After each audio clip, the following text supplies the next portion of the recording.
Our lecture for this evening is on interpreting the book of Revelation. Notre conférence ce soir est donc sur la manière d'interpréter le livre de l'Apocalypse. The book of Revelation is mysterious to many. C'est un livre qui est mystérieux pour beaucoup. Its language and its imagery are very graphic. Son langage, sa manière de décrire les choses est très imagée. It's quite different from the other books in the New Testament, although similar apocalyptic language is to be found in the Old Testament, for example in Ezekiel and in Daniel. Et ce langage imagé, c'est ce qui le distingue de beaucoup des livres du Nouveau Testament, quoique on peut retrouver des images similaires dans certains livres prophétiques comme Daniel, Ézéchiel. Some theologians and commentators avoid this book entirely because of the difficulties in interpreting it. Et l'Apocalypse est si difficile à interpréter que certains commentateurs préfèrent tout simplement l'éviter. For example, the great reformer Calvin has written commentaries on most of the books in the Bible, but he hasn't written a commentary on Revelation. C'est le cas de Jean Calvin qui a écrit un commentaire sur à peu près tous les livres de la Bible, mais pas celui de l'Apocalypse. However, this book is in the Bible for a purpose. Mais pour autant, nous disons que ce livre est dans la Bible pour une raison. And when we properly approach the book of Revelation, we will find that it provides great encouragement for the Christian, especially in dark days and times of trouble and of persecution. Et avec une bonne approche de ce livre, vous verrez qu'il est un grand encouragement pour le chrétien, particulièrement dans les temps troublés, sombres ou de persécution. There are essentially four different approaches to interpreting this book of Revelation. Nous pouvons commencer par dire qu'il y a, grosso modo, 4 manières d'interpréter ce livre. First, there's the preterist view. La première façon, c'est la vision prétériste. This view interprets Revelation as describing events which have already taken place. Dans cette vision, tout le livre de l'Apocalypse a déjà eu lieu. The preterists argue that everything that Revelation talks about has actually taken place in the 1st century AD. Et tout ce que vous trouverez dans ce livre, d'après eux, a été accompli durant le 1er siècle, après Jésus-Christ. Prominent in these things is the destruction of Jerusalem. Et une des choses qui tient une place prééminente là-dedans, c'est la destruction de Jérusalem, en 70. They say that the writer was concerned about the evil of the Roman Empire and the persecution of the church. Et ils expliquent que l'auteur du livre se concentre vraiment sur la persécution des Romains vis-à-vis de l'Église naissante. He uses graphic language to express his conviction that God will intervene to deliver his church. Et l'auteur utilise un langage imagé pour expliquer comment Dieu va intervenir pour sauver son Église. This type of approach is particularly taken by the liberal theologians. Et c'est un point de vue qui est très en vogue chez les théologiens libéraux. There is some truth in this approach. Nous pouvons dire qu'il y a un peu de vérité dans cette approche. A number of the passages are actually concerned with things that took place in the 1st century. Et il est vrai de dire que certains des passages de ce livre concernent des choses qui sont intervenues dans le 1er siècle. And also it's right to ground the book firmly in the 1st century as it was a book that was written for 1st century Christians. Et ce n'est pas faux non plus de dire que ce livre a une assise très forte dans ce 1er siècle, c'est là où il a été écrit. It was written for them in the first place, but of course it's also beneficial and encouraging for us. Et il est vrai de dire qu'il était particulièrement pour les premiers chrétiens, mais nous disons, nous, qu'il est également utile pour nous aujourd'hui. But confining the book to events which took place in the 1st century fails to take account of the book's own testimony with regard to itself. Néanmoins, de dire que ce livre ne concerne que des événements qui ont déjà eu lieu, c'est d'une certaine manière ne pas tenir compte de ce que le livre dit de lui-même. In Revelation chapter 1 and verse 1, we're told, this is the revelation of Jesus Christ, which God gave unto him, to show unto his servants things which must shortly come to pass. And he sent and signified it by his angel unto his servant John. Le tout premier verset de ce livre nous dit « La révélation de Jésus-Christ qu'il a reçue de Dieu pour faire connaître à ses serviteurs les choses qui doivent arriver bientôt et qu'il a déclarées et envoyées par son ange à Jean, son serviteur. » So that first verse in the book of Revelation tells us that the book is about things in the future. Donc ce premier verset nous dit que le livre va nous parler d'une chose et que ces choses sont des choses futures. So that's a preterist view. It regards the book of Revelation as talking about things which took place in the first century. Bon, voilà comment on pouvait résumer le point de vue prétériste. Tout a déjà eu lieu au 1er siècle. The second type of approach to this book is called the historicist view. Le deuxième type d'approche, c'est la vision historique. This approach sees the book as setting out a panoramic view of history from the first century to the end of the world, the second coming. Dans cette vision-là du livre, vous avez en fait une histoire linéaire qui commence au 1er siècle et qui va jusqu'à la seconde venue du Christ. Those who take this approach see it as providing a continuous story from John's day till the end of the world. Et les tenants de cette vision lisent en fait une histoire qui est linéaire depuis la révélation de Jean jusqu'à la seconde venue du Christ. Toute l'histoire est résumée dans le livre. This approach was a common one in the Christian church down through the centuries and was followed by some of the reformers. Et c'est une vision qui a eu beaucoup de succès dans l'Église, même certains réformés étaient convaincus par elle. But there are considerable disagreements as to how different episodes should be related to church history. Néanmoins, nous savons que dans cette vision, chaque événement est en fait un sujet de conflit très fort sur comment l'interpréter et à quel événement de l'histoire de l'Église est-ce qu'il faut le rattacher. The lack of consensus undermines this view and doesn't help to convince that it's the right one. Et le manque de consensus sur ces choses-là nous laisse à penser que ce n'est pas une vision qui est porteuse de suffisamment de vérité pour être considérée comme vraie.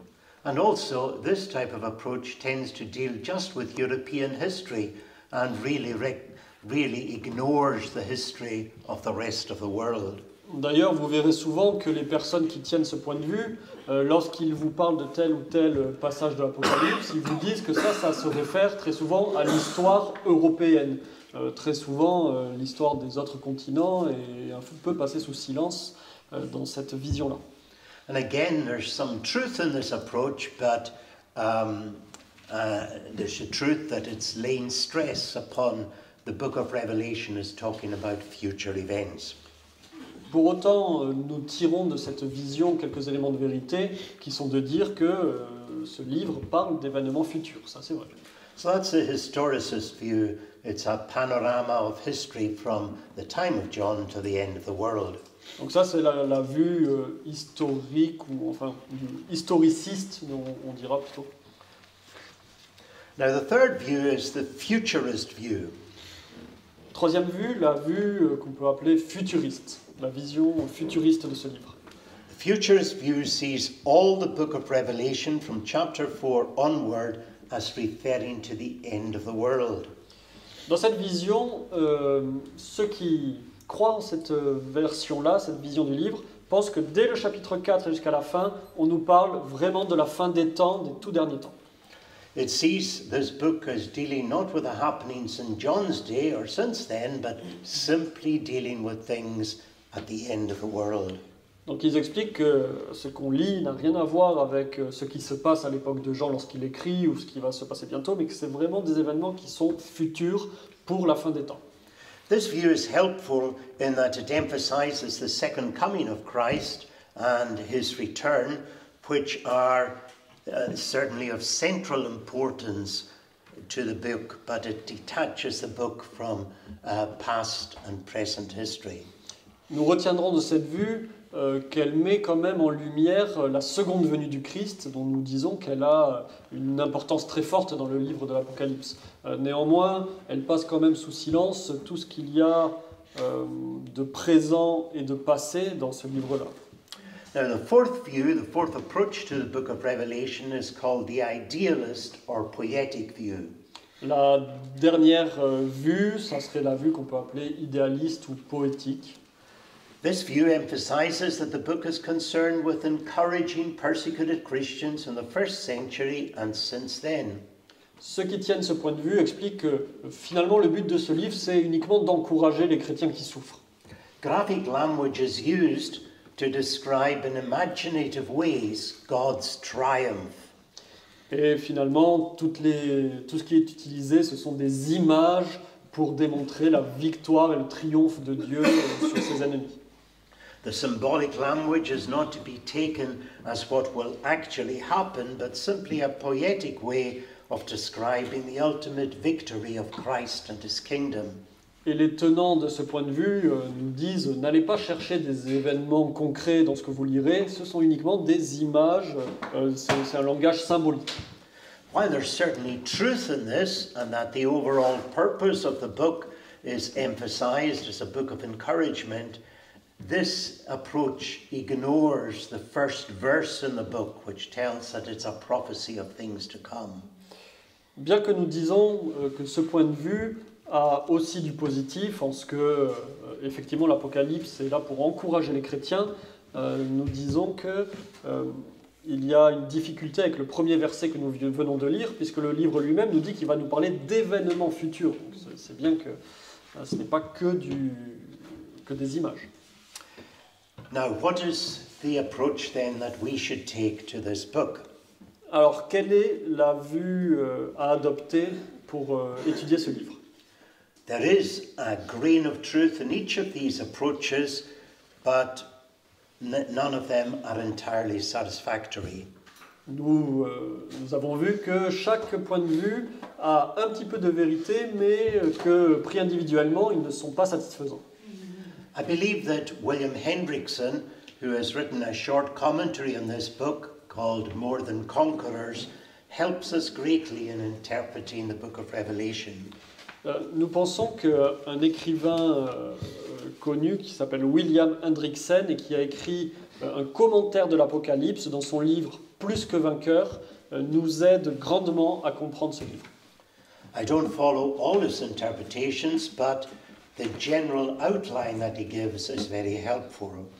Et nous verrons que nous ne sommes pas d'accord avec tout ce qu'il dit, mais néanmoins, la vision générale et l'articulation qu'il donne de ce livre est très aidante.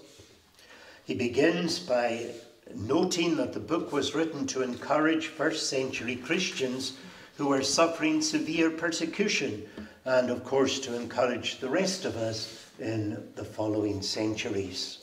Il débute en expliquant que le but de ce livre est bel et bien d'encourager les chrétiens, premièrement ceux du 1er siècle qui souffraient, mais également tous les chrétiens du monde et de l'histoire, quelles que soient les souffrances qu'ils rencontrent.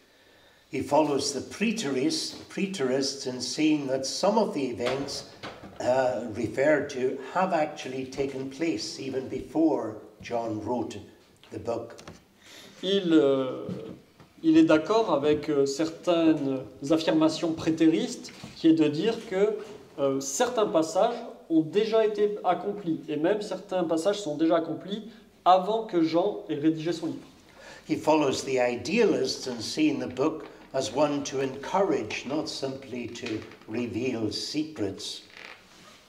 Il rejoint les idéalistes en ce qu'il affirme également que ce livre est là pour encourager et pas seulement pour révéler des choses. He follows the historicists with their emphasis on history. Il suit également les historicistes en ce qu'il explique que ce livre s'inscrit dans l'histoire. And he follows the futurists with its emphasis on the second coming of Christ and the future.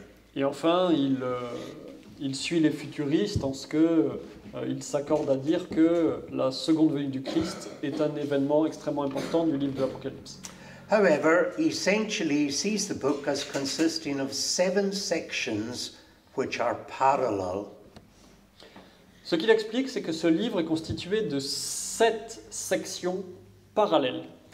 And each of these 7 sections are spanning the New Testament dispensation from the first coming of Christ to the second coming of Christ. So it's 7 parallel stories, as it were, from the first coming to the second coming of Christ.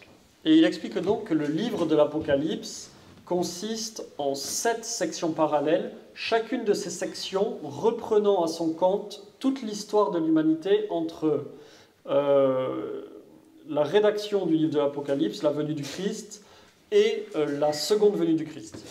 The symbolism of numbers is very important in this book, and 7, of course, is the perfect number and the number of the church.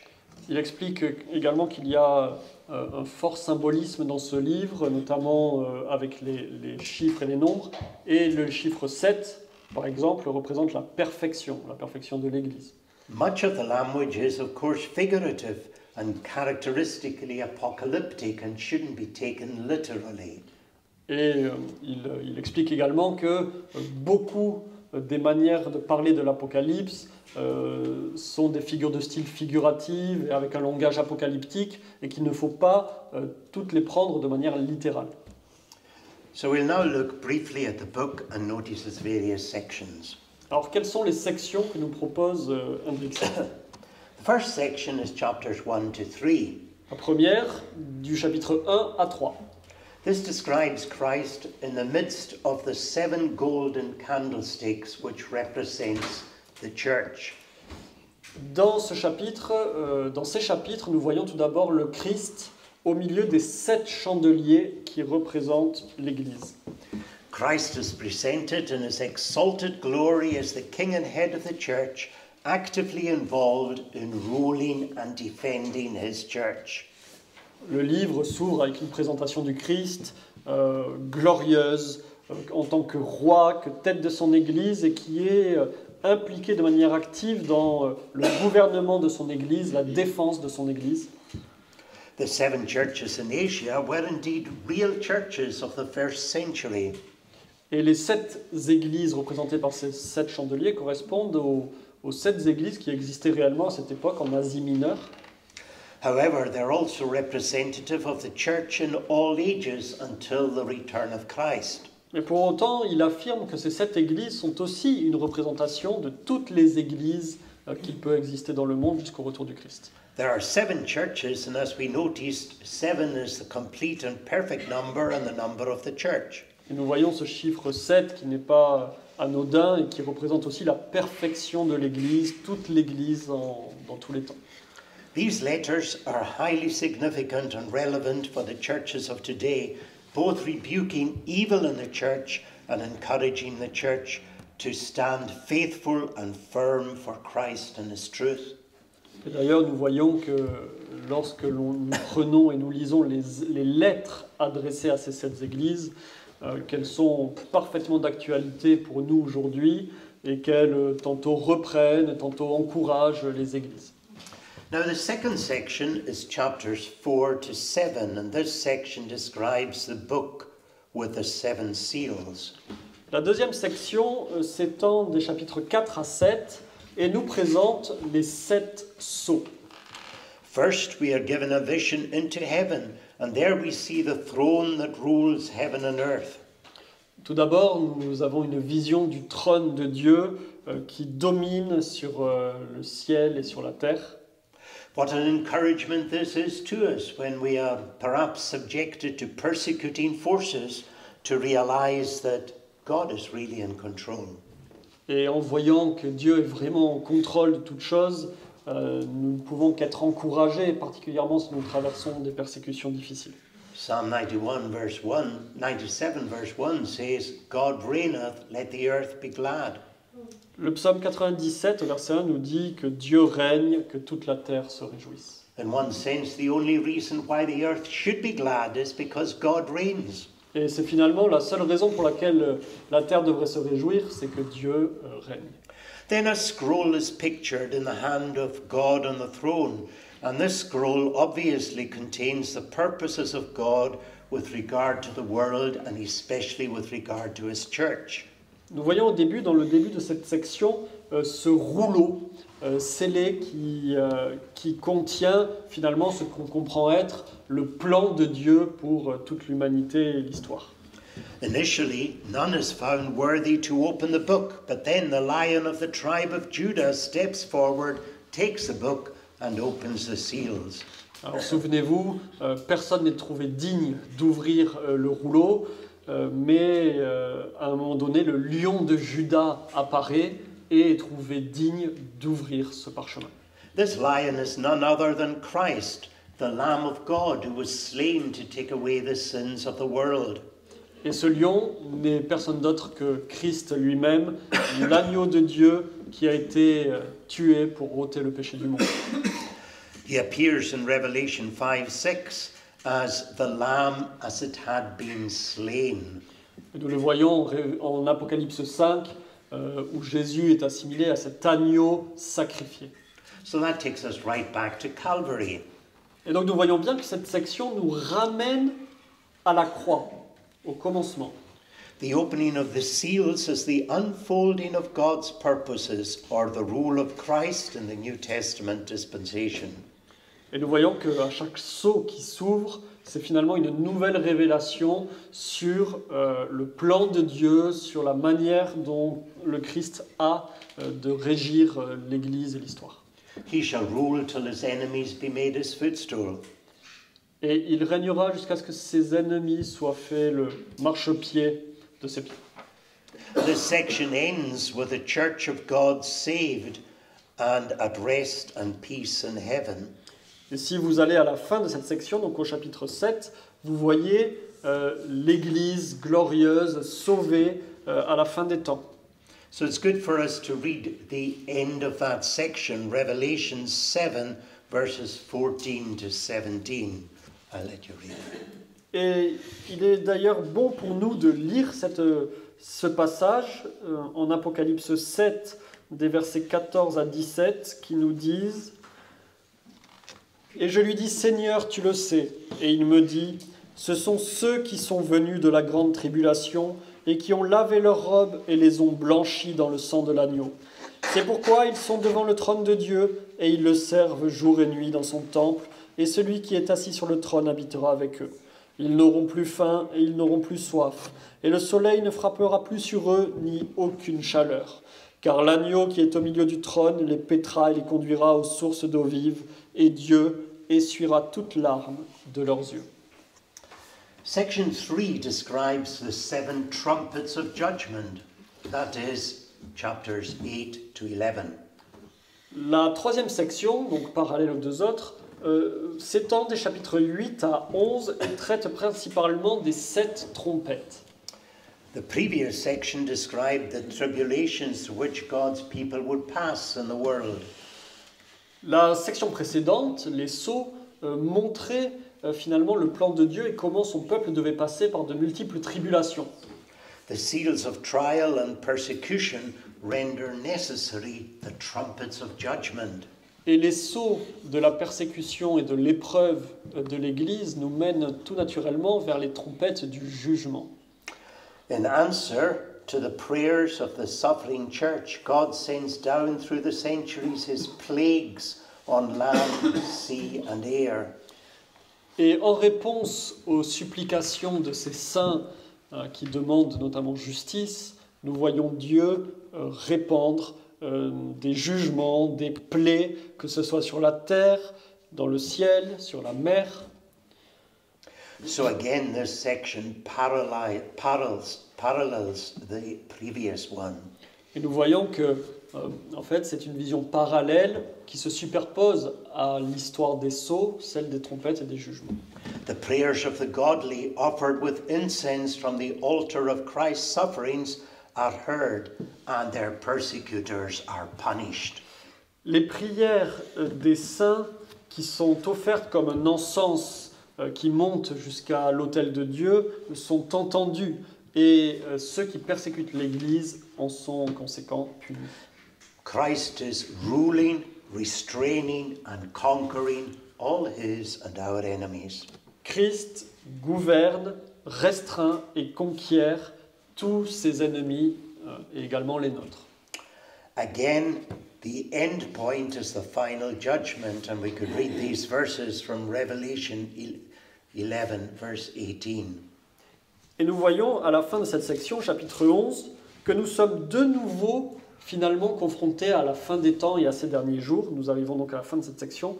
En Apocalypse 11, verset 18, où il est dit « Les nations s'étaient irritées, mais ta colère est venue, et le temps est arrivé que tu dois juger les morts et rendre la récompense à tes serviteurs les prophètes et aux saints, et à ceux qui craignent ton nom, petit et grand, et détruire ceux qui ont corrompu la terre. » Section 4 is chapters 12 to 14.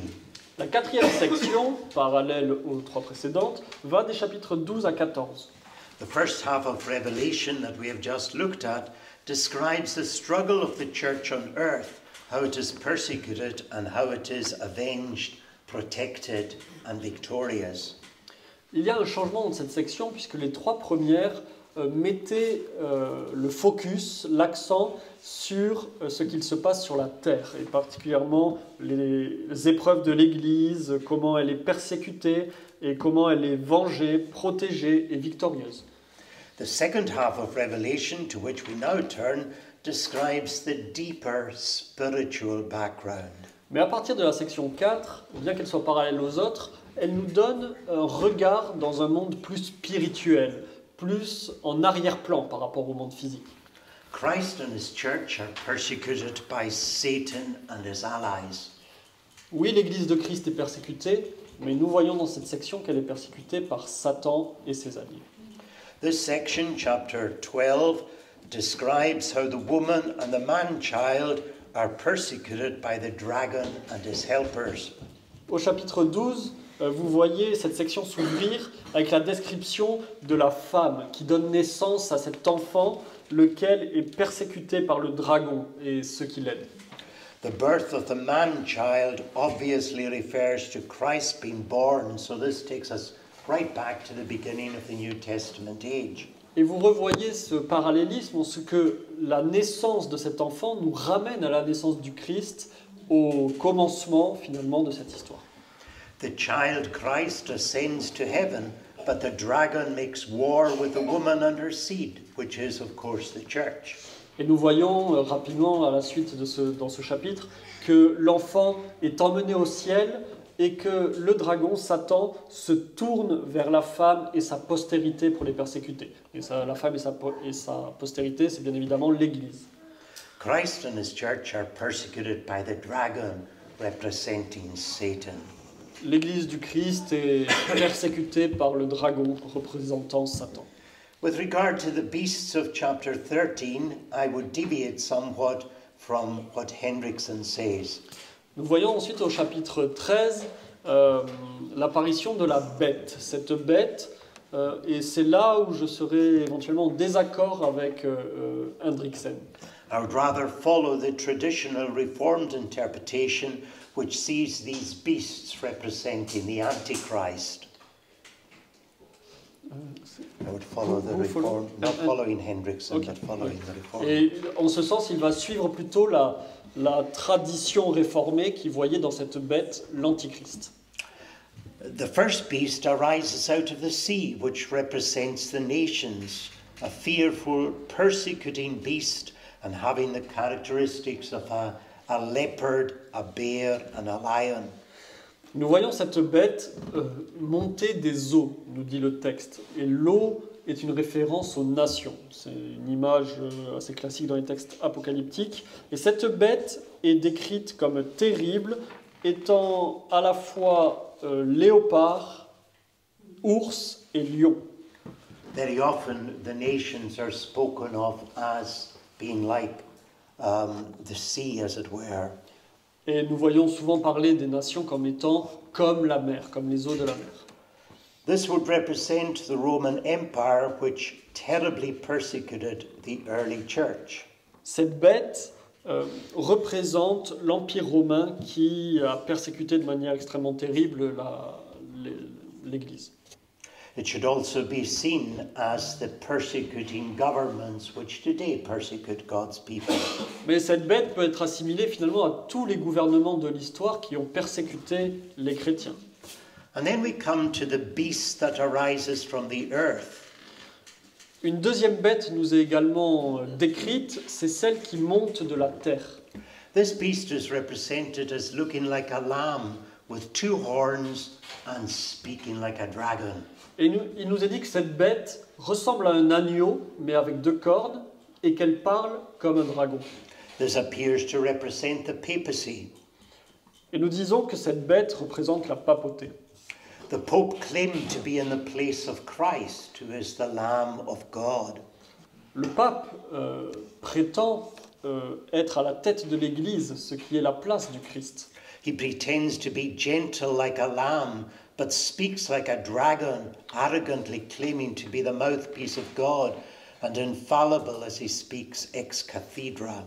Il prétend être humble et doux comme le Christ, mais en réalité il parle comme un dragon, en ce qu'il a cette arrogance de se croire la bouche de Dieu, être infaillible, notamment lorsqu'il parle ex cathedra.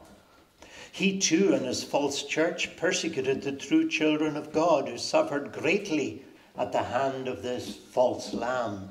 Et lui-même et son Église, le pape, a persécuté d'une manière extrêmement violente les chrétiens, alors qu'il se prétend être l'agneau de Dieu. The popes of Rome have the blood of many thousands of godly men and women on their hands. Et les papes de Rome ont beaucoup de sang chrétien sur les mains d'hommes et de femmes de Dieu. One thinks of the cruelty that was shown to the Waldensians, and then the Inquisition in Spain and the Netherlands, the St. Bartholomew massacre in France, and Bloody Mary's persecution in England, just to mention a few.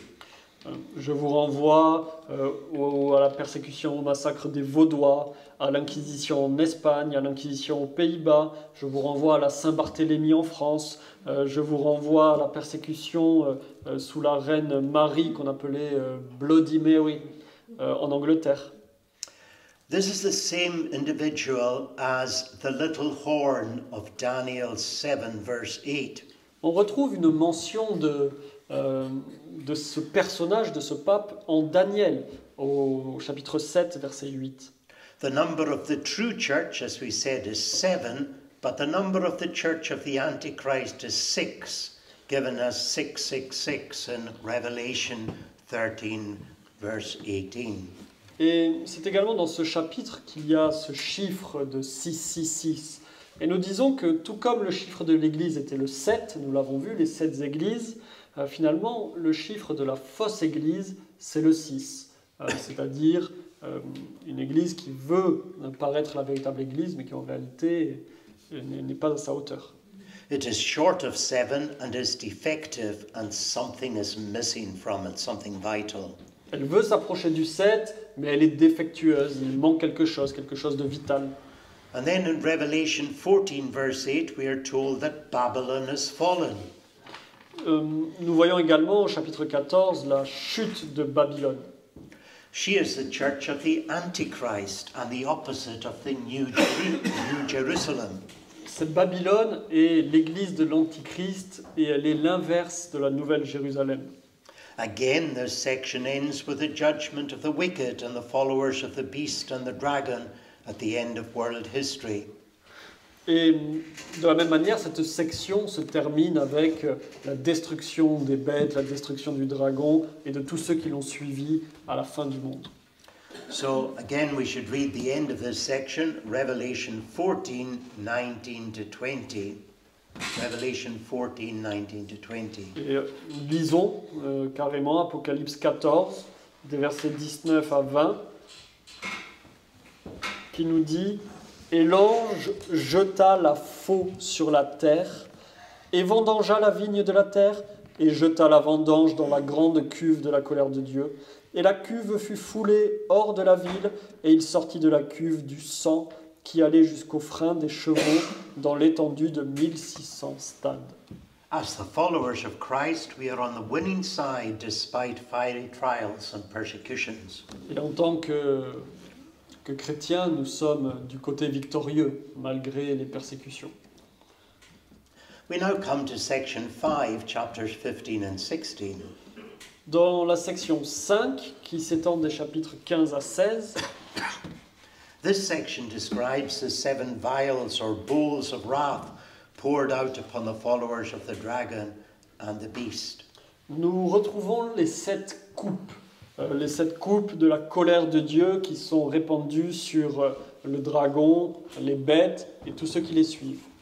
It parallels the opening of the 7 seals of triumph, the 7 seals of trials, and the sounding of the 7 trumpets of judgment. Et là encore, c'est une section parallèle qui se plaque sur la même période de temps que les 7 sceaux ou encore les 7 trompettes. Vous avez ici, dans cette section, les 7 coupes. This section describes what will happen to those who persist in rejecting the gospel.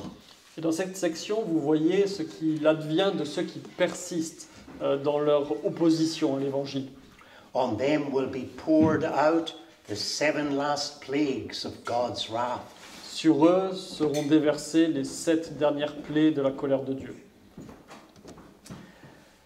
First, we are told that the sea of glass, we are told of the sea of glass and those who are victorious over the dragon and the beasts. Dans cette section, nous voyons aussi la mer de verre et ceux qui ont eu la victoire sur le dragon et sur la bête, les bêtes. The picture here is drawn from the Israelites at the Red Sea, having had victory over the Egyptians and singing the song of Moses, Exodus 15, in triumph. Et ici, c'est une image qui est directement connectée avec ce que les Israéliens ont vécu après avoir traversé la mer Rouge et avoir eu la victoire sur les Égyptiens. Et nous voyons dans cette section de l'Exode qu'ils chantaient le cantique de Moïse. But now they sing not the song of Moses, but the song of Moses, the servant of God, and the song of the Lamb, saying, Great and marvelous are thy works, Lord God Almighty. Just and true art thou, King of saints. Who shall not fear thee, O Lord, and glorify thy name? Revelation 15, verses 3 and 4. Et nous voyons dans ce passage que, au chapitre 15, verset 3, qu'il ne chante plus seulement le cantique de Moïse, mais il chante le cantique de Moïse, serviteur de Dieu, et le cantique de l'agneau, disant « Tes œuvres sont grandes et admirables, ô Seigneur Dieu Tout-Puissant, tes voies sont justes et véritables, ô Roi des saints. » The vials of wrath are poured upon the earth, the sea, the rivers, the sun, and the seat of the beast. Et nous voyons ces coupes remplies de la colère de Dieu déversées sur la terre, sur la mer, sur la rivière, sur le soleil, sur le trône de la bête. All who reject the light of the gospel will perish. En somme, tous ceux qui ont rejeté la lumière de l'Évangile périront. The nations gather against the true church to destroy it in the great battle of Armageddon, but Christ returns to deliver his people in the second coming and final judgment. Et nous voyons encore, en approchant de la fin des temps, ces nations qui se liguent contre l'Église de Christ dans cette bataille d'Armageddon et Christ qui revient pour délivrer son peuple lors de sa seconde venue et pour juger finalement le monde. We are told that the cities of the nations fell, and great Babylon came in remembrance before God, to give unto her the cup of the wine of the fierceness of his wrath. And every island fled away, and the mountains were not found. Revelation 16, verses 19 to 20. Et nous voyons de nouveau cette fin des temps, à la fin de cette section, en Apocalypse 16, versets 19 à 20, où il nous est dit que la grande ville, donc Babylone, fut divisée en 3 parties. Les villes des nations furent renversées et Dieu se souvint de la grande Babylone pour lui faire boire la coupe du vin de la fureur de sa colère, et toutes les îles s'enfuirent et les montagnes ne furent plus trouvées. Again, the end note is the wrath of God upon the apostates, Là encore, la fin est marquée par la colère de Dieu sur les apostats. and the plagues which will come upon them are exceeding great, much worse than the plagues that came upon the Egyptians in Egypt. Et nous voyons que les plaies qui s'abattent sur eux sont extrêmement graves et bien supérieures aux plaies qui s'étaient abattues jadis sur l'Égypte. So that now brings us to section 6 in the book of Revelation, chapters 17 and 19. Dans la section 6 du livre de l'Apocalypse, elle est donc découpée à partir du chapitre 17 au chapitre 19. This section describes the fall of the great harlot Babylon and the beasts. C'est la description dans cette section de la grande prostituée Babylone et des bêtes.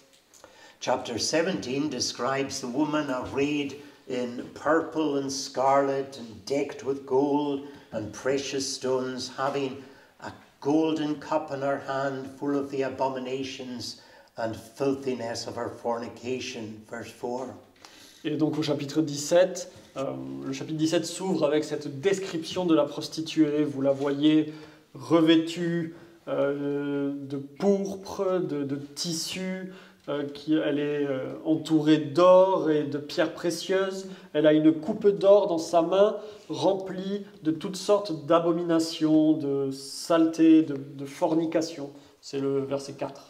This Babylon the Great, drunk with the blood of the saints, rides on a beast full of the names of blasphemy, having 7 heads and 10 horns. Et nous voyons cette prostituée se tenant sur une grande bête nommée Babylone la Grande et enivrée par le sang des saints, oui, et qui sur cette bête est inscrite toutes sortes de noms de blasphème. Nous voyons aussi qu'elle a 7 têtes et 10 cornes.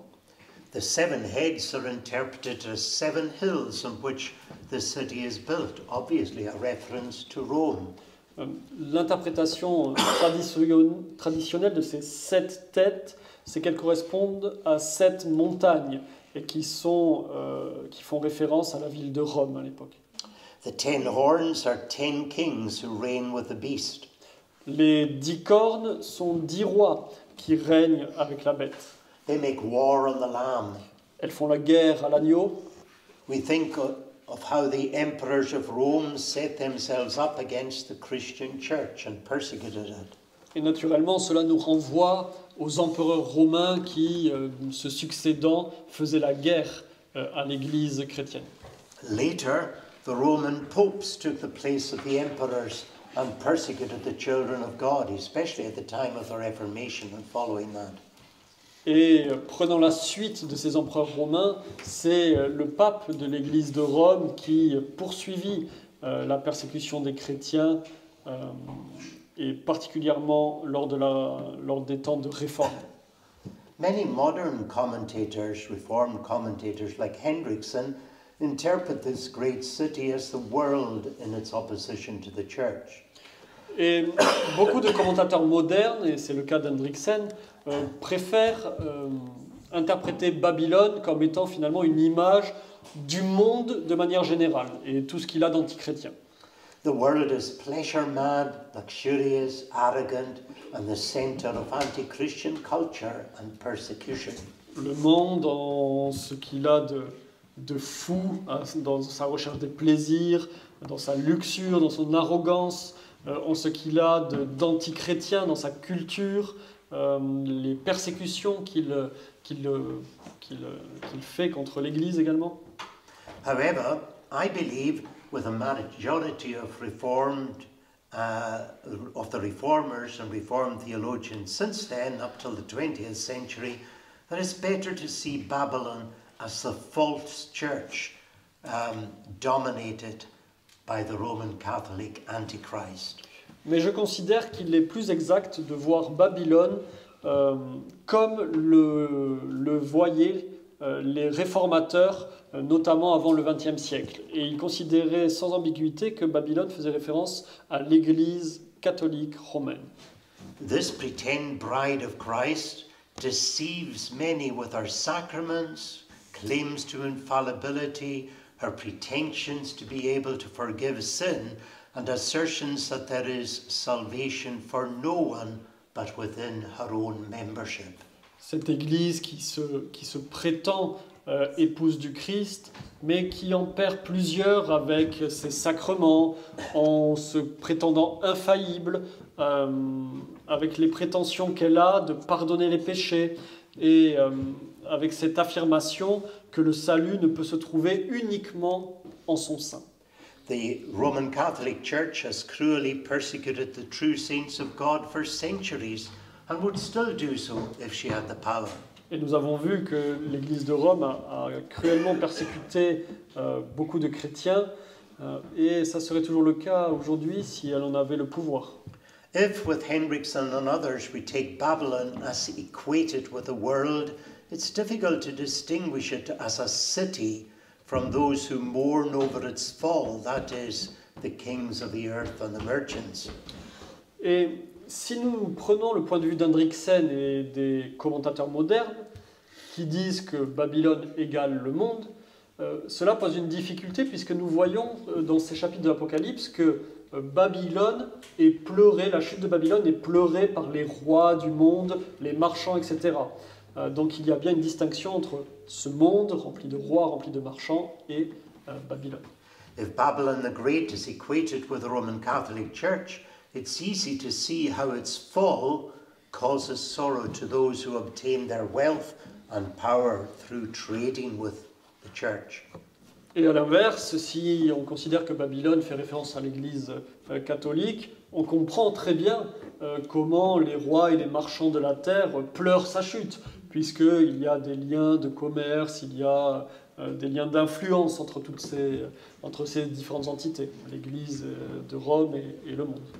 The Roman Catholic Church is an institution of vast wealth and influence right up to this present day. Et il est vrai que l'Église romaine est une institution qui est à certains égards remplie de richesses et avec beaucoup d'influence. Jusqu'à aujourd'hui, cela est encore le cas. And then the Babylon is called the whore or harlot, who stands in stark contrast to the bride of Christ. Et nous voyons aussi que Babylone, la prostituée, est mise en opposition avec l'épouse du Christ, la Nouvelle Jérusalem. If the New Jerusalem is the bride of Christ, why then should the Babylon, the harlot, the false bride, not be a false church? Si donc la Nouvelle Jérusalem, l'épouse du Christ, correspond à l'Église, pourquoi donc est-ce que la fausse Babylone ne correspondrait pas à une fausse église? On voit un parallèle qui est plus logique. So that brings us then to Revelation 19 verses 11 to 15, where Christ appears, and you can read these verses, the end of that section. Et la fin de cette section, dans le chapitre 19, nous ramène de nouveau à la fin des temps, à partir du verset 11 jusqu'au verset 15, où il est dit « Je vis ensuite le ciel ouvert, et il parut un cheval blanc, et celui qui était monté dessus s'appelait le fidèle et le véritable, celui qui juge et qui combat avec justice. Ses yeux étaient comme une flamme de feu, il portait sur la tête plusieurs diadèmes, et il avait un nom écrit que personne ne connaît que lui-même. Il était revêtu d'une robe teinte dans le sang, et il s'appelle la parole de Dieu. Les armées du ciel le suivaient sur des chevaux blancs, vêtus de fin lin blanc et pur. Il sortait de sa bouche une épée tranchante, pour en frapper les nations, car il les gouvernera avec un sceptre de fer. Et c'est lui qui foulera la cuve du vin de la colère et de l'indignation du Dieu Tout-Puissant. War against the Lamb and his followers is doomed to failure. La guerre contre le Christ, contre l'agneau et les chrétiens est condamnée à l'échec. The beast and the false prophet, and those who receive the mark of the beast, that is, the followers of the beast, are cast into the lake of fire. À l'inverse, les faux prophètes, les bêtes et tous ceux qui les ont suivis, qui en un sens ont reçu leur marque, et sont condamnés à être jetés dans les temps de feu. Christ and his church will always win. Christ et son Église gagnera toujours. And then we come to the final section in Revelation, chapters 20 to 22. Et la dernière section, la 7e section, nous amène au chapitre 20 à 22 du livre de l'Apocalypse. This section deals with the locking up of Satan in the bottomless pit and later with the judgment of Satan and all mankind. Cette section traite de l'enfermement de Satan dans ce gouffre qui est décrit et plus tard son jugement ainsi que celui de toute l'humanité. It covers the account of the final state, the appearance of the New Jerusalem and the new heavens and the new earth. Et cette section nous donne un regard tout particulier sur le monde à venir, sur la nouvelle Jérusalem, sur le nouveau ciel et la nouvelle terre. So now I would like us to concentrate on Revelation chapter 20 because of its importance. Je souhaiterais ici ouvrir une parenthèse et vraiment se concentrer sur le chapitre 20 du livre de l'Apocalypse car il a une importance cruciale.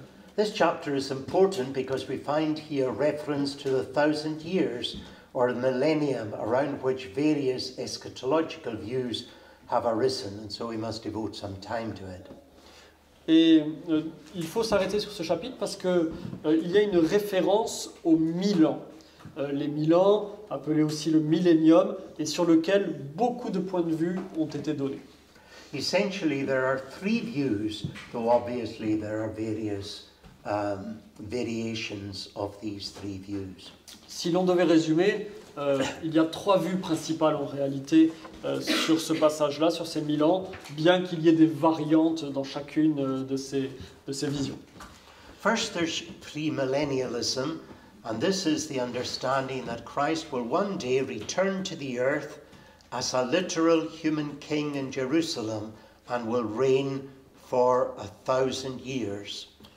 La première vue, celle qui s'appelle les prémillénaristes, considère que Jésus reviendra en tant qu'un roi humain, physique, et qu'à partir de là, il instaurera un royaume de 1000 ans.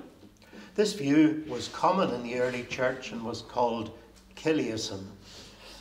Cette vue était assez courante dans l'Église primitive et s'appelait le chiliasme. It was revived by the Anabaptists at the time of the Reformation. Les anabaptistes, au moment de la Réformation, remettront au goût du jour cette vision. It had some followers during the 19th century due to the teaching of Edward Irvin. En raison de la prédication d'Edward Irvin, il y a eu également beaucoup d'adeptes au début du XIXe siècle de cette vision. Dispensationalism, which is also premillennial in its understanding of prophecy, became the view of the Christian Brethren and of the fundamentalists in America. Et finalement, le dispensationalisme, qui est une forme de prémillénarisme, a connu un essor très fort, notamment chez les darbistes ou certaines églises américaines fondamentalistes. It would dominate evangelical circles in the 20th century, due particularly to its being popularized by the Scofield Reference Bible and by radio and TV evangelists. Et finalement, c'est cette vision-là qui va s'imposer au cours du XXe siècle dans la plupart des milieux évangéliques. Et vous trouvez à l'origine de cette popularité, par exemple, la Bible Scofield, ou alors certaines télévisions évangéliques qui en ont fait la promotion. So premillennialism is the idea that Christ comes from heaven as a man reigning in Jerusalem for 1,000 years. Donc je résume, les prémillénaristes attendent la venue du Christ et estiment que, à compter de son retour, une période de 1000 ans, très concrètement, s'ouvrira où le Christ régnera sur terre. Secondly, we have postmillennialism. Deuxième point de vue, le postmillénialisme. There's the view that there will be in the future a prolonged period of great spiritual prosperity for the Church of Christ, which would be equated with 1,000 years. Ce point de vue estime que vers la fin, il y aura une période de prospérité extrêmement forte de l'Église et que finalement c'est cette période-là qui correspond aux 1000 ans. It's not necessary to take it as literally 1,000 years, but a prolonged period of blessing in the future. Donc dans ce point de vue, les personnes qui l'adoptent ne disent pas que ça sera vraiment 1000 ans littéralement, donc ça sera une longue période de temps. After this blessed millennium, there will be a falling away spiritually and a time of fierce persecution, and then, after that, Christ will return. Et après cette période de bénédiction de l'Église, il y aura une chute, une rupture dans cette période de prospérité, avec une persécution extrêmement forte, suivie par le retour du Christ. So Christ is going to return after the millennium, post-millennium. Et en fait, dans ce point de vue, Christ revient après le millénium. C'est pour ça qu'on l'appelle post-millénialisme.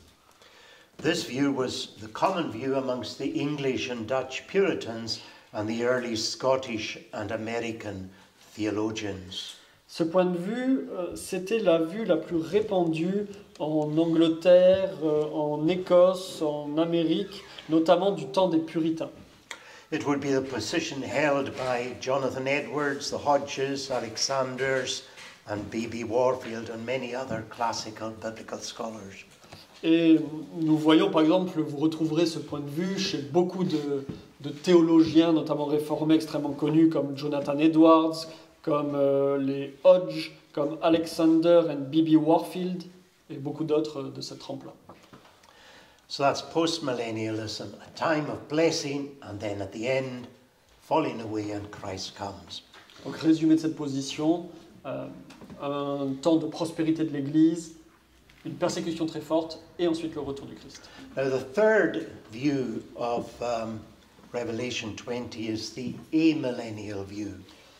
La dernière forme, la dernière vision finalement de ces 1000 ans, c'est ce qu'on appelle les amillénialistes.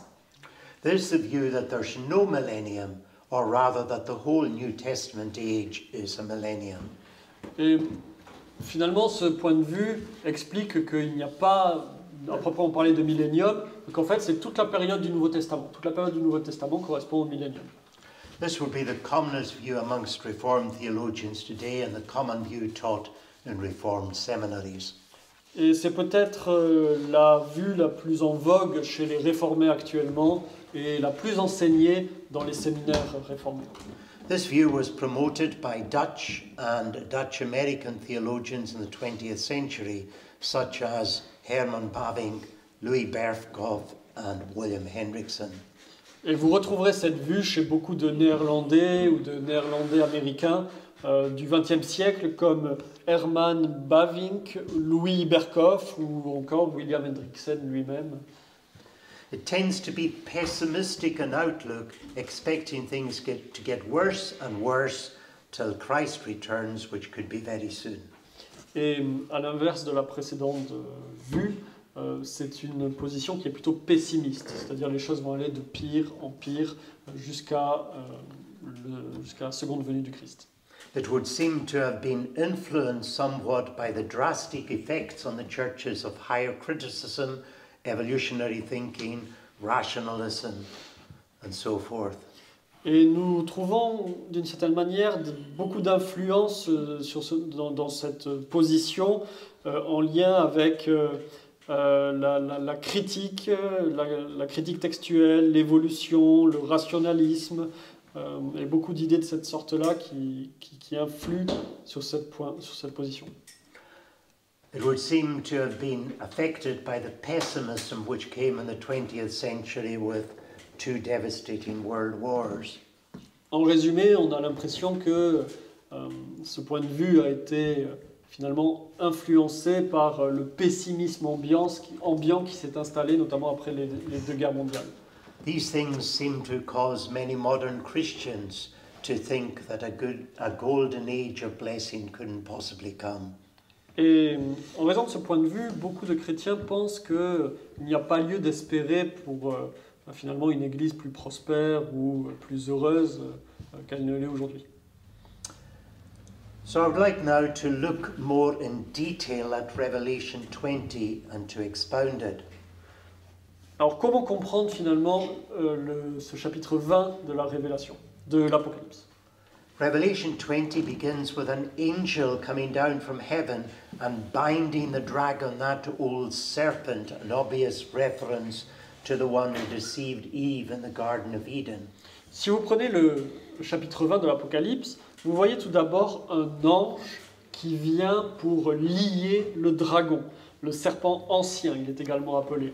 Et je pense que personne ne doutera que cette référence est faite à Satan et à celui qui avait tenté Ève dans le jardin. To make it completely clear, we are told that the one who was bound was the devil and Satan. Et en fait, il est clairement dit que celui qui est lié, c'est le diable et Satan. The angel has a key and a great chain and binds Satan for 1,000 years. Cet ange a une clé et une grande chaîne et lie Satan pour 1000 ans, nous dit le texte. Further, we're told that he cast Satan into the bottomless pit and shut him up, obviously, with the key. Et nous voyons que l'ange jette le diable au fond d'un trou, d'une fosse, et la referme, donc on peut imaginer avec la clé qui tient dans la main. And then we're told that the angel set a seal upon him Et nous voyons, in the pit so that he could deceive the nations no more till the 1,000 years were fulfilled. et nous voyons donc qu'ensuite qu'il scelle l'abîme, c'est le mot qui est utilisé, l'abîme, qu'il scelle l'abîme afin que le diable ne puisse plus séduire les nations. And then at the end of the 1,000 years, he's released for a little time. Et à la fin des 1000 ans, il est relâché pour un peu de temps. Now, some take the language of Revelation literally, and we must be cautious in doing that, since the language is obviously symbolic. Et il y a une chose à laquelle il faut faire attention, c'est de ne pas attribuer un langage trop littéral au livre de l'Apocalypse. C'est ce que nous avons vu, il est rempli d'images. You cannot, for example, bind a spirit with a chain. Je vais vous donner un exemple. Le diable, qui est un esprit, ne peut pas être lié avec une chaîne. It requires a body for somebody to be chained, and the devil has no body. Pour enchaîner quelqu'un, il faut que ce quelqu'un ait un corps. Et le diable, qui est esprit, n'a pas de corps. So the chain, the lock, and the seal are pictures, and also the 1,000 years should be viewed simply as a long period of time. Et donc nous pouvons affirmer que la chaîne, l'abîme, le sceau sont en réalité des images pour nous faire comprendre quelque chose. De même, les 1000 ans qui s'intègrent dans cette image doivent être pris dans le sens d'une longue période de temps. So then the question arises, when was this done? Or when will it be done? When will this angel, or did this angel come down and bind Satan and put him into the pit? Et la première question qui peut être posée, c'est de se dire, bon, quand est-ce que cet ange va venir pour lier Satan? Hendrickson takes us right back to the Gospels and sees this binding of Satan as that which Christ did on the cross. Hendrickson nous ramène à ce qu'a fait le Christ sur la croix comme étant le moment où Satan est lié. He makes reference to Mark 3:27, where Christ says, "No man can enter a strong man's house and spoil his goods, except he first bind the strong man, and then he will spoil his house." Et Hendrickson nous ramène à ce que Jésus disait en Marc 3, au verset 27, « Personne ne peut entrer dans la maison d'un homme fort et piller son bien s'il n'a auparavant lié cet homme fort, et alors il pillera sa maison. » So he sees Christ as the one who bound Satan so that the gospel can be preached to everyone and Satan's kingdom plundered. Et finalement, il indique que c'est Christ lui-même qui lie Satan de telle manière que l'évangile peut être librement prêché à toutes les nations. Before the death of Christ, the whole world lay in heathen darkness apart from the little land of Israel. Et véritablement, Satan séduisait les nations avant la mort du Christ, puisque l'évangile n'avait jamais été révélé aux nations, a été réservé à Israël. Following Christ's ascension came the day of Pentecost and the rapid expansion of the Church of Christ across the Roman world. Et suivant la mort de Christ, la Pentecôte est arrivée, répandant l'Esprit et l'Évangile à travers le monde entier. This position is sane and sensible, and there's much to be said in his favor. Donc, finalement, nous pouvons dire que cette position de considérer que c'est Christ qui lie Satan est assez raisonnable et il y a beaucoup d'éléments en sa faveur. There are, however, a few problems. Mais il y a également quelques difficultés. The passage in Revelation 20 states that the devil was locked up and sealed in the bottomless pit, therefore unable to move around the world, deceiving the nations. Nous voyons dans ce chapitre 20 que le diable est lié, mis dans cet abîme, scellé, et qu'il est dans l'incapacité totale de séduire les nations.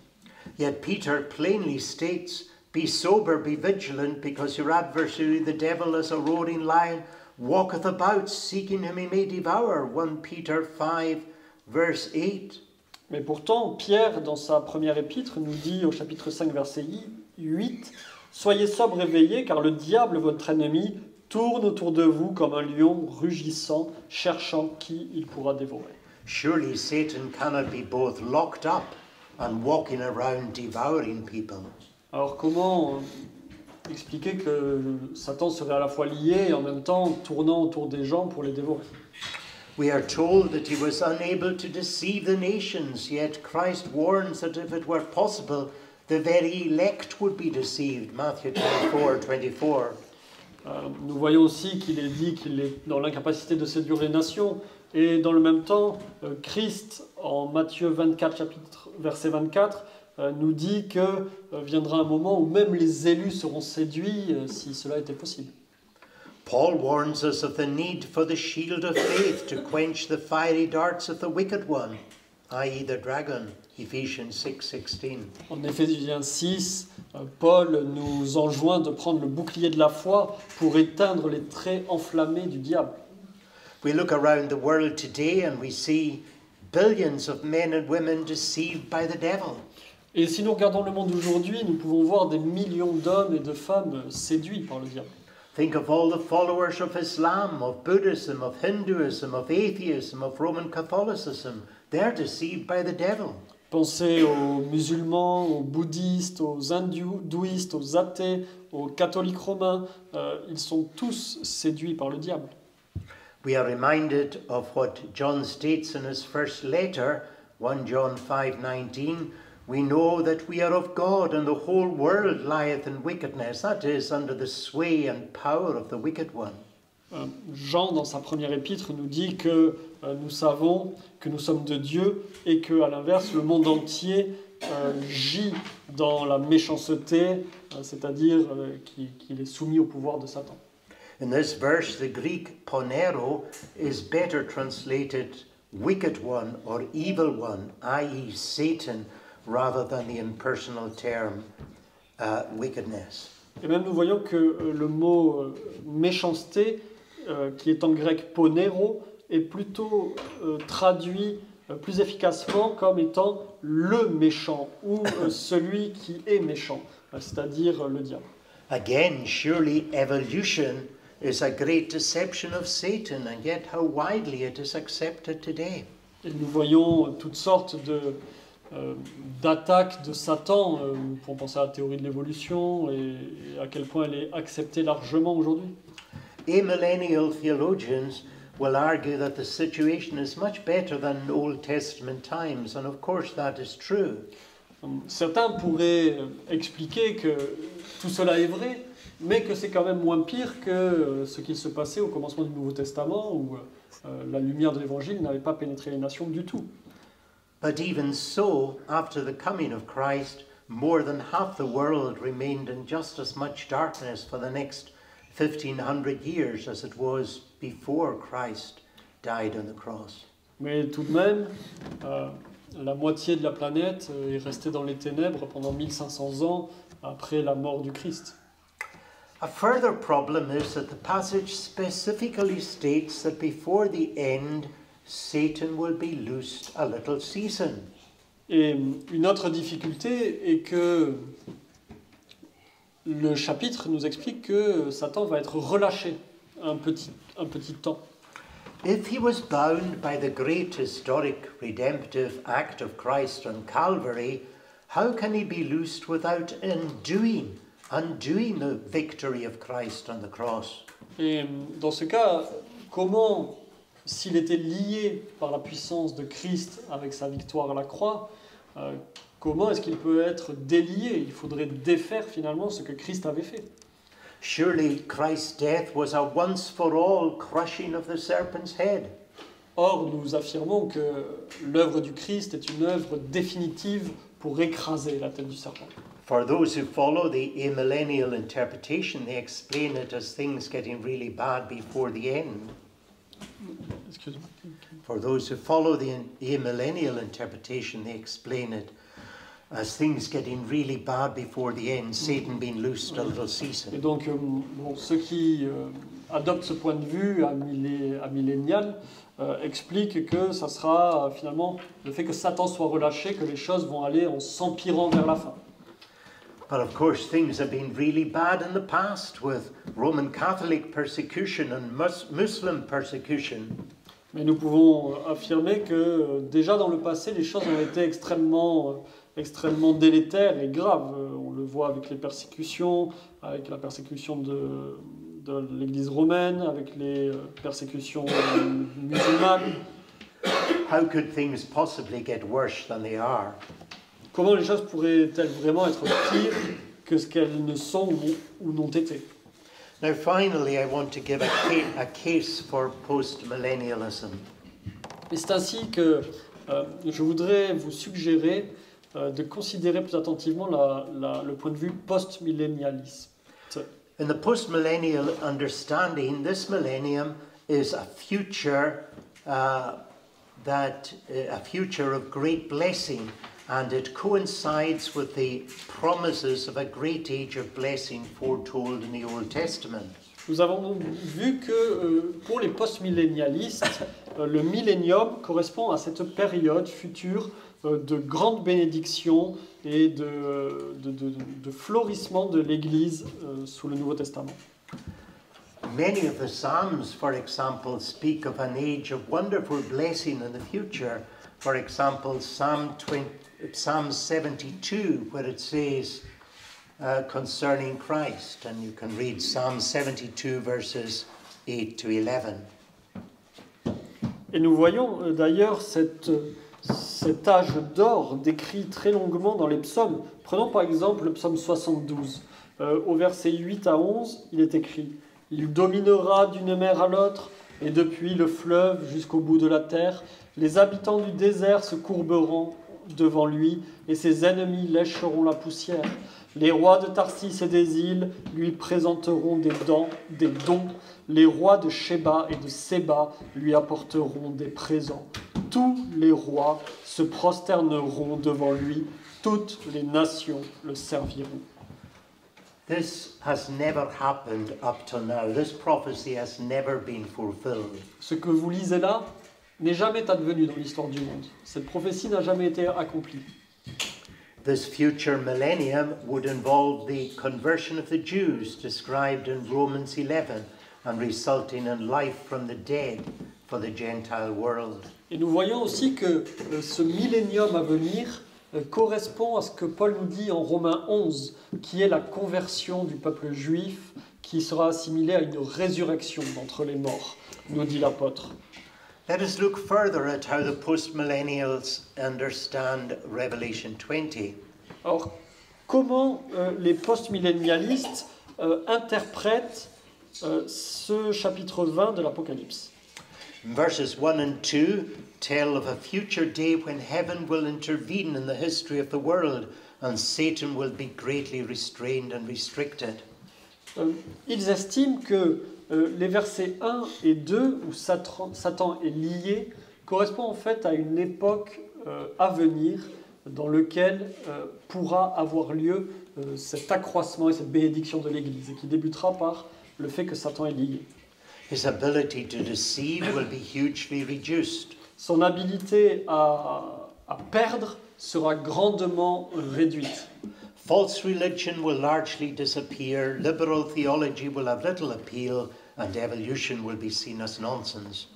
Les fausses religions disparaîtront à grande échelle, le libéralisme perdra en vitesse, et les fausses théories scientifiques comme l'évolution seront regardées comme étant des non-sens. Christ was enthroned in heaven at his ascension and reigns over the earth, but now his enemies will be clearly seen to be his footstool. Jésus sera toujours dans le ciel, régnant et dominant sur ses ennemis, mais cette fois-ci, ses ennemis seront vraiment perçus comme étant le marchepied de ses pieds. The gospel will be preached with power and multitudes will be saved. L'évangile sera prêché avec puissance et des multitudes seront sauvées. During this period of triumph, the martyrs who died for the cause of Christ will reign with him in the sense that they will be seen universally to have been on the right side, the winning side. Et les martyrs qui périront en cette époque seront vus par tous comme étant des vainqueurs qui ont été du bon côté du combat. There will be a spiritual resurrection, a life from the dead for the church which has for so long been struggling against atheism, unbelief and heresy. Il y aura une résurrection d'entre les morts pour l'Église qui, depuis si longtemps, a eu des difficultés à combattre l'athéisme, les différentes hérésies qui l'ont attaqué. The second death or eternal hell will have no power over the true Christians. La seconde mort, ou également l'enfer éternel, n'aura aucun pouvoir sur les chrétiens. The Lord's people will be priests and kings in the spiritual sense. D'une certaine manière, les chrétiens seront des prêtres et des rois. But then at the end of this period, Satan will be loosed to see the nations again and stir up intense persecution against the true people of God. Mais à la fin de cette période viendra une nouvelle persécution lorsque Satan sera relâché, ce qui viendra mettre à mal grandement l'Église de Christ. When it seems that the church is about to be exterminated, Christ will return and destroy his enemies. Et lorsque nous penserons que l'Église de Christ est au bord de l'extermination, alors le Seigneur reviendra. The great white throne will be set up and the final judgment will take place. Le trône blanc apparaîtra et le jugement final aura lieu. This was a classical Protestant understanding of the passage. Ce que je viens de vous dire, c'était une compréhension très classique chez les protestants. But we mustn't be too dogmatic. Prophecy is always difficult to interpret. Quoique nous ne devions pas être trop dogmatiques, les prophéties sont toujours difficiles à interpréter. God often takes us by surprise. Dieu nous prend souvent par surprise. One thing we must understand is that there will be no shortcuts to salvation. Une chose est sûre, il n'y aura pas de raccourci pour le salut. The way to be saved will still be during the millennium, you must be born again. Même durant ce millénium, il n'y aura qu'un seul moyen d'être sauvé, il faut que vous naissiez de nouveau. Paul answered the question of the Philippian jailer, what must I do to be saved? With a clear answer, believe on the Lord Jesus Christ and thou shalt be saved in thy house. Et ce que Paul disait au gardien de prison de Philippe, lorsqu'il lui demandait « Que dois-je faire pour être sauvé ?» sera toujours d'actualité. Crois dans le Seigneur Jésus-Christ et tu seras sauvé, toi et toute ta famille. Every individual, whether Jew or Gentile, must repent and believe the gospel in order to be saved. Chaque individu, juif, chrétien, doit se repentir personnellement et croire en l'Évangile pour être sauvé.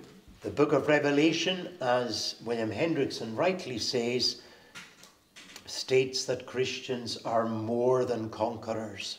Et ce que le livre de l'Apocalypse nous apprend, et c'est ce que dit Hendriksen aussi, c'est que les chrétiens sont plus que vainqueurs.